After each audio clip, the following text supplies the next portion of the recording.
it's so obvious that that was going to be the response, and then they still fired him in the first place. So it kind of shows the panic at which they respond to donors pulling out money. Yeah. The donors pull out money. They don't go, how should we respond? What will happen? They just go, oh, God, okay. He's never performing again. He's never performing again.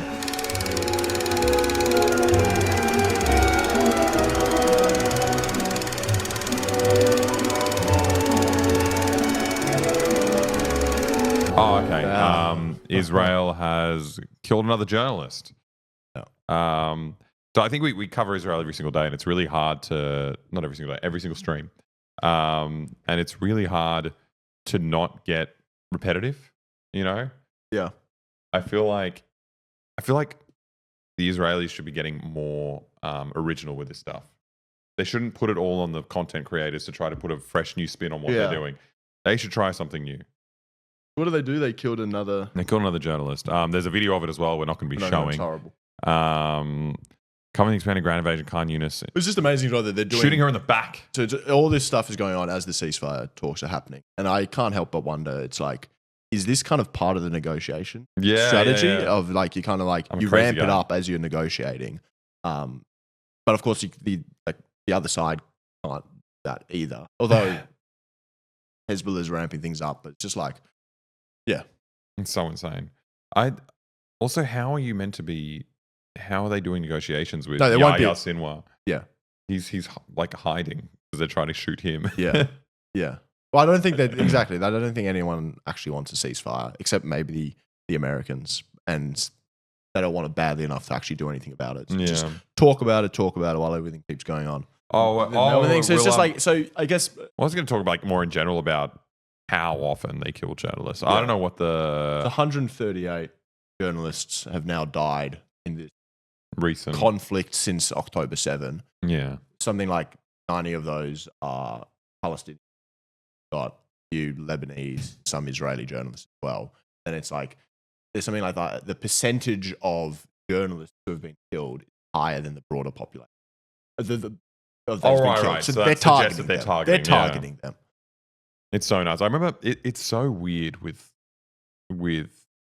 Israeli aggression in Palestine. It's just like, at the start of the invasion, it was like shocking. It was horrible. Like you feel like a husk of a person. Like I'm on Twitter and all I'm seeing is dead babies. Like I'm on Twitter before bed and I go to sleep with like dead children. I wake up with dead children, and like I feel like you slowly get desensitized.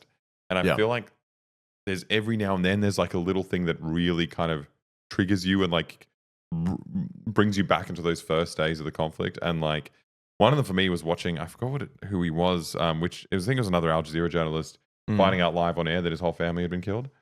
Like, there was like these special, these like, I don't want to say special, but these little moments that just like completely rock your world. You're remind you that this is not just like nature ticking on as per usual. This is actually horrific. Yeah. What annoys me so much is just like, all of us, we all hear about this stuff through the media, and you'd think that the journalists talking about it would have some sort of emotive response to hearing about other journalists being targeted and killed, and just the cowardice of so many of them to just call out the fact that a bullet had found them from... the way that the journalists themselves are writing about other journalists being killed in this soft, neutral language. But I also think the reason they're doing that is because they're not the same. They know that they're not going to be in that position because they're never actually going to question power.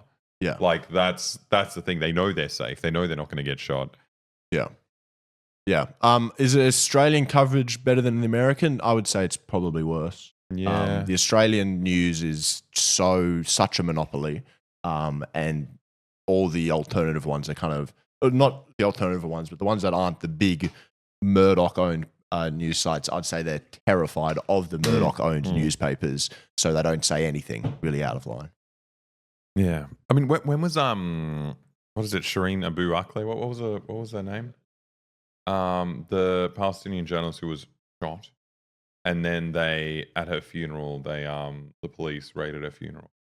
You remember her? Yeah, I do. And this is not,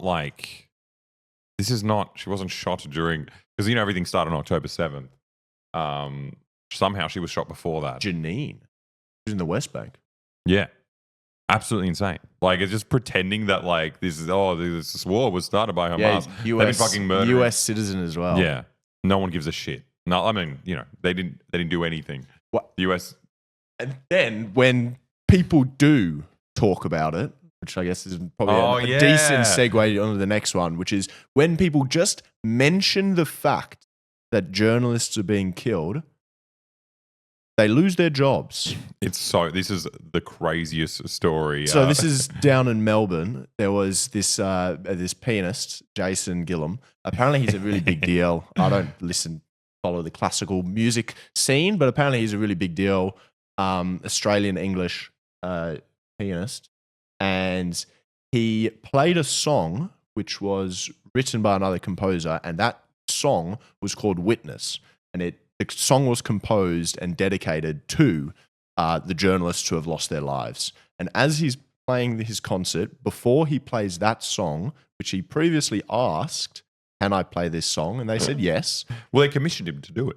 No, they didn't commission him. The song was commissioned for that, but he went out and chose this song. Before he played that song, he read out this statement. Over the last 10 months, Israel has killed more than 100 Palestinian journalists. A number of these have been targeted assassinations of prominent journalists as they were traveling in marked press vehicles or wearing their press jackets.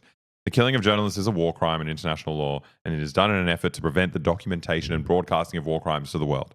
In addition to the role of journalists who bear witness, the word witness in Arabic is shaheed, which also means martyr.